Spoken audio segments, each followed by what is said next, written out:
love to hear what the inside of the building sounds like in Oklahoma City right now as those Thunder fans who could taste the franchise's second trip to the NBA Finals since the move to Oklahoma City had it yanked away by Thompson and by Curry and by their own team's turnovers down the stretch, and now have to go back to Oakland for a Game 7.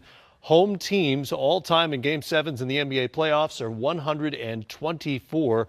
Momentum, history, advantage right now back to the defending champs. Rick Fox, Sekou Smith right there, and I'll let you guys kind of riff on what you just saw. Well, I witnessed from Klay Thompson, because if I don't start there, I think we'd all be remiss. He pulled his team into a situation that afforded them an opportunity. Now, they did in stretches play the defense they needed to play as well, but Oklahoma City, as well as they played for three quarters, helped them extensively by turning the ball over, taking ill-advised shots, and letting this Game 6, go to a 7. And wow, I mean, it's great for us as basketball fans and tuning in to watch on Monday, on Memorial Day weekend, a doozy of a battle still here in this series. But Sekou, man, I'm amazed by Klay Thompson, and I think he opened it up a little bit for Steph Curry to come along as well, because we were waiting for those moments for Steph to have that we saw Klay having, and I think it freed him up a little bit. It's the first time in these playoffs that they look like the Splash Brothers. Yeah. Both of them, at the same time, playing off of each other, making unbelievable shots like we know that they're both capable of doing. But as much as this was about the Warriors, the resiliency of a championship team, them showing the mettle that you have to show when your season's on the line, I can't help but think about all the mistakes that the Thunder made in that last 2 minutes. When it's anybody's game, it's a possession game, and they just made one mistake, one turnover after another. Russell Westbrook, Kevin Durant, guys who have been great in this series, great in this building, and they could not match Steph and Klay down the stretch. Not just the final 2 minutes. Over the final 4 minutes, 40 seconds, Golden State outscored Oklahoma City 16-4. During that 4-minute, 40-second stretch, the Thunder had 6 turnovers, 4 of which were off of or on Russell Westbrook. Those 6 turnovers led to 10 points. And great defense, by the way, from Andre Iguodala. Andre Iguodala was phenomenal. Fantastic. Yeah.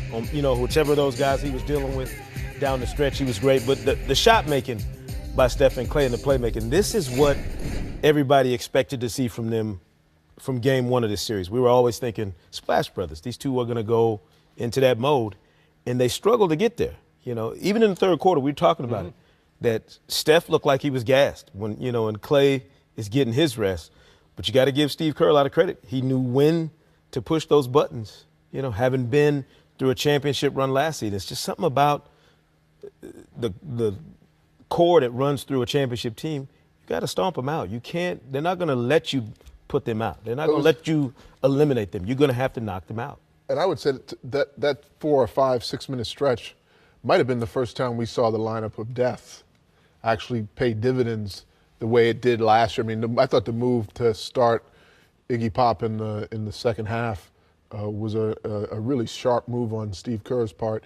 Harrison Barnes effective, but not to the level defensively that he was going to get from Iggy. And I thought, regardless of who he was on, he had the clamps going. And it also, I think, energized the rest of his teammates, put the defensive focus in that game really on a level that I hadn't seen it from the Warriors in this series quite yet. But boy, man, the turnovers, the deflections, everything got active on that end of the floor, and it created the offensive opportunities. Some of it was excellent defense. The Iguodala strip on Russell Westbrook, which led directly to a Klay Thompson 3 comes to mind. Some of it was just sloppy in Oklahoma City's part, and this has been a bugaboo for them all season and for years now, closing out games cleanly, and they weren't able to do it tonight. I want you to take me into the locker room a little bit and into the heads of guys. Not that you're a psychologist here, but you're the Thunder. This was your chance to close out on your home floor, had ample opportunity to win this game. Suddenly you've got to reset and go play a Game 7 on the road. What's going through your mind right now? Well, starting the series, I'd have to think that if you're the Oklahoma City Thunder, you had to think it was going to take probably 7 to beat this team. They had stretches of fourth quarter performances that afforded them a head start in the series, but here they find themselves in a Game 7 on the road against the Warriors. Now, what they've shown me enough of is that fourth quarters really determine these games. The rebounding, they have an edge. It took a performance like Klay's and Steph down the stretch in the fourth to really secure a win for them. So I don't know if they have the ability to defensively put together a better effort against just those two guys. But, you know, the supporting cast came along a little more, and we were all calling for that to have to happen for the Warriors to get it to a 7. But also, I mean, look, the way Klay played tonight, the way Steph played in the fourth, the Warriors, this could have been a different outcome simply on, you know, the last 6 minutes of this game. And Oklahoma City could have controlled that. And they had been doing that. That's how they beat the Spurs. That's how they got the lead in this series against the Warriors. But they reverted back to the Achilles heel, and it reared its head again. But you have to give the Warriors credit for that. Absolutely. The shot making was incredible. Yeah, that was done on both ends of the floors by the Warriors, wouldn't you say? I don't think it was just solely at the hands of miscues by the Oklahoma City Thunder.